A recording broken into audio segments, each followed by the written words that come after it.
یہ خبر نہیں، ایک دھماکہ ہے جو نقشے پر نہیں بلکہ عالمی طاقت کے توازن پر ہوا ہے۔ وینزویلا کے صدر کی گرفتاری نے یہ ثابت کیا ہے کہ آج کی دنیا میں تخت الٹنے کے لیے ٹینک نہیں، ہتھکڑیاں کافی ہوتی ہیں۔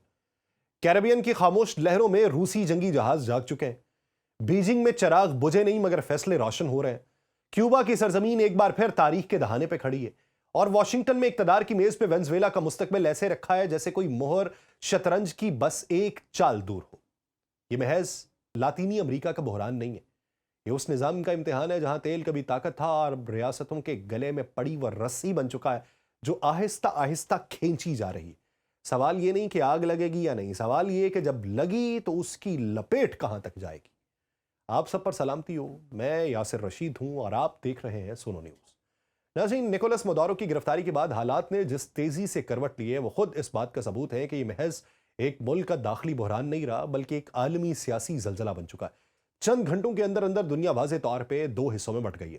ایک طرف وہ طاقتیں جو اس کارروائی کو عالمی نظام کے لیے خطرہ سمجھ رہی ہیں، اور دوسری طرف وہ ریاستیں ہیں جو اسے ایک موقع، ایک مثال اور ایک نئی شروعات کے طور پہ دیکھ رہی ہیں۔ دنیا دو حصوں میں بٹی ہے۔ سب سے سخت اور غیر مبہم رد عمل ماسکو اور بیجنگ کی جانب سے سامنے آیا۔ روسی صدر ولادیمیر پیوٹن اور روسی وزارت خارجہ نے ایک ہی زبان میں اس کارروائی کو بین الاقوامی قوانین کی کھلی خلاف ورزی قرار دیا۔ روس کے نزدیک یہ محض مادورو کی گرفتاری نہیں بلکہ ایک آزاد ریاست کی خود مختاری پر براہ راست حملہ ہے۔ ماسکو نے کھلے الفاظ میں مطالبہ کیا ہے کہ نکولس مادورو کو فوری طور پر رہا کیا جائے، اور یہ انتباہ بھی دیا کہ اگر ایسا نہ ہوا تو اس کے نتائج محض سفارتی بیانات تک محدود نہیں رہیں گے۔ روسی حلقوں میں یہ احساس گہرا ہوتا جا رہا ہے کہ اگر آج وینزویلا میں یہ مثال قائم ہو گئی تو کل کسی اور اتحادی ریاست کی باری بھی آ جائے گی۔ چین نے اگرچہ روس کے مقابلے میں نسبتاً محتاط زبان استعمال کی ہے مگر اس کی تشویش کسی سے کم نہیں۔ بیجنگ نے اس اقدام کو وینزویلا کے اندرونی معاملات میں مداخلت قرار دیتے ہوئے طاقت کے استعمال کی کھل کے مذمت کی ہے۔ اور چین کے لیے مسئلہ صرف مادورو نہیں بلکہ وہ اصول ہے جس کے تحت عالمی طاقت کسی ملک کے سربراہ کو براہ راست اٹھا کے لے جائے۔ اور پھر دوسری بات یہ کہ $60 بلین سے زیادہ چین کی سرمایہ کاری اس وقت وینزویلا کے اندر موجود ہے۔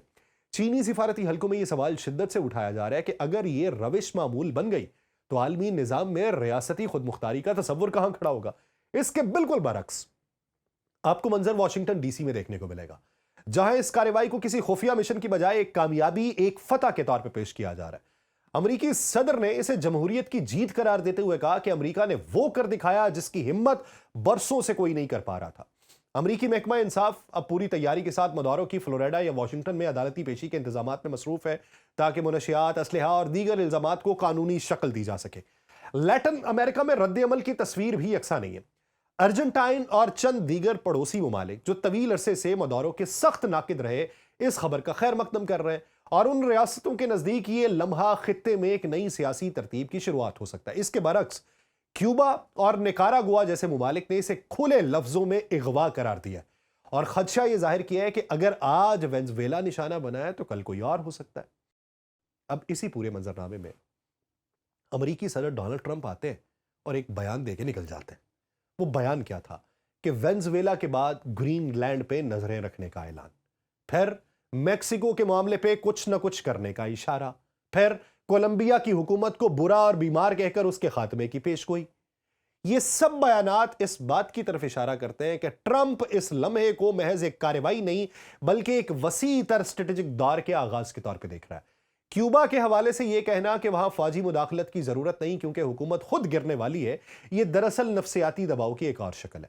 سب سے زیادہ معنی خیز بات وہ بیانات ہیں جو وینزویلا کے تیل اور وسائل کے حوالے سے سامنے آئے۔ اب ایک طرف تو منشیات کے کارٹل کے سربراہ کو اٹھایا، دوسری طرف سے ٹرمپ نے اسی وقت میں آ کے کہہ دیا کہ امریکہ کے وینزویلا میں تیل اور دیگر وسائل تک مکمل رسائی ہونی چاہیے اور امریکی تیل کمپنیز وہاں جا کے انفراسٹرکچر بہتر کریں گی۔ ان کے بقول وہ چاہتے ہیں کہ وینزویلا سے عالمی منڈی میں تیل بہتر اور منظم طریقے سے آئے۔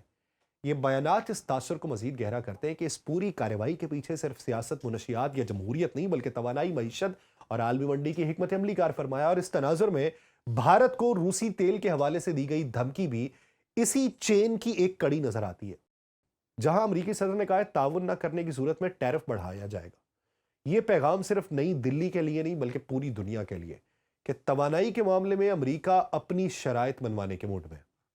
یوں نکولس مادورو کی گرفتاری اب ایک فرد یا ایک حکومت کا معاملہ نہیں رہی، یہ واقعہ عالمی طاقت کے توازن، ریاستی خود مختاری، توانائی کی سیاست اور مستقبل کی جنگوں کے اصولوں کو نئے سرے سے متعین کر رہا ہے۔ دنیا اس وقت ایک ایسے موڑ پہ کھڑی ہے جہاں ہر رد عمل، ہر بیان اور ہر خاموشی آنے والے برسوں کی سمت طے کر سکتی ہے۔ یہ وہ لمحہ ہے جہاں تاریخ لکھی جا رہی ہے، اور سوال صرف یہ نہیں کہ اس تاریخ کی قیمت کون ادا کرے گا۔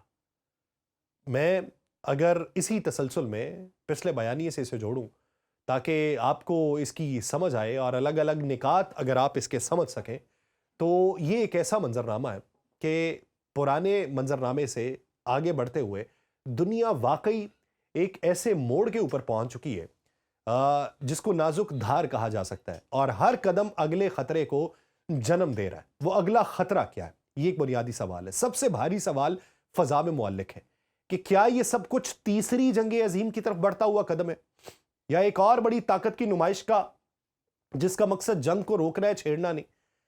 ماہرین عالمی سیاست اس نقطے پر متفق نظر آتے ہیں کہ صورتحال جتنی بھی کشیدہ کیوں نہ ہو، زیادہ تر ریاستیں جو ہیں وہ براہ راست فوجی تصادم سے بچنے کی کوشش کریں گی۔ کوئی بھی ایسا پہلا فائر نہیں کرنا چاہتا جو پورے نظام کو لپیٹ میں لے لے، مگر مسئلہ یہ ہے کہ تاریخ میں کئی بڑی جنگیں اسی یقین کے ساتھ شروع ہوئیں کہ کوئی جنگ نہیں چاہتا۔ اسی لیے اب دنیا کی نظریں بیجنگ پہ مرکوز ہیں۔ چین محض ایک تماشا نہیں ہے، اس نے وینزویلا میں اربوں ڈالر کی سرمایہ کاری کر رکھی ہے، تیل کے طویل المدتی معاہدے کیے ہوئے ہیں، لیٹن امریکہ میں اپنی معاشی موجودگی کو ایک اسٹریٹجک ستون سمجھتا ہے۔ اگر چین نے صرف بیانات تک خود کو محدود رکھا تو یہ اس کی عالمی پوزیشن کے لیے بھی سوالیہ نشان بن جائے گا، اور اگر اس نے عملی قدم اٹھایا تو طاقتوں کے تصادم کا خطرہ کئی گنا بڑھ جائے گا اور اس کی اپنی پالیسی شیک ہو جائے گی۔ اسی دوران مدورو کی گرفتاری کے بعد روس اور چین نے یہ واضح کر دیا ہے کہ وہ صرف الفاظ کی جنگ نہیں لڑ رہے۔ تازہ ترین انٹیلیجنس رپورٹس یہ بتاتی ہیں کہ عملی اقدامات کا کہیں نہ کہیں آغاز ہوا، اور یہی پہلو اس بحران کو محض سفارتی تنازع سے نکال کے ایک ممکنہ فوجی آمنے سامنے کی طرف دھکیل دے گا۔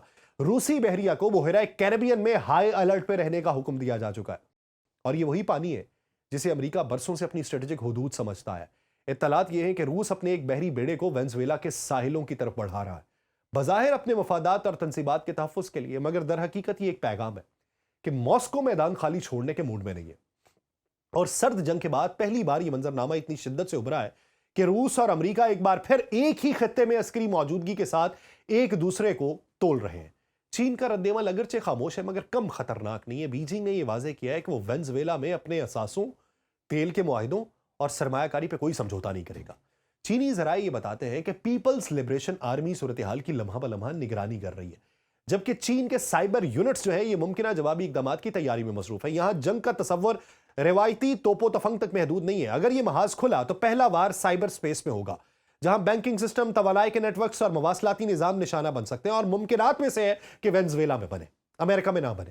خطے میں ایک اور خطرناک کڑی کیوبا ہے، مودورو کا پرانا اتحادی، جس نے ہمیشہ امریکہ مخالف بلاک میں فرنٹ لائن کا کردار ادا کیا ہے۔ کیوبا نے اپنی سرحدوں پہ فوجی نقل و حرکت تیز کر دی ہے۔ بظاہر یہ دفاعی اقدام ہے، مگر اس سے لیٹن امریکہ میں ایک وسیع علاقائی جنگ کا خدشہ پیدا ہو چکا ہے۔ اگر کیوبا، وینزویلا اور کسی تیسرے فریق کے درمیان کوئی چنگاری بڑھکی تو اسے محدود رکھنا شاید ممکن نہ رہے۔ ایسے میں اب سب کی نظریں وائٹ ہاؤس پہ ہیں۔ ڈونلڈ ٹرمپ اگلا اعلان کیا کرے گا اور اس بحران کی سمت طے کیا ہوگی؟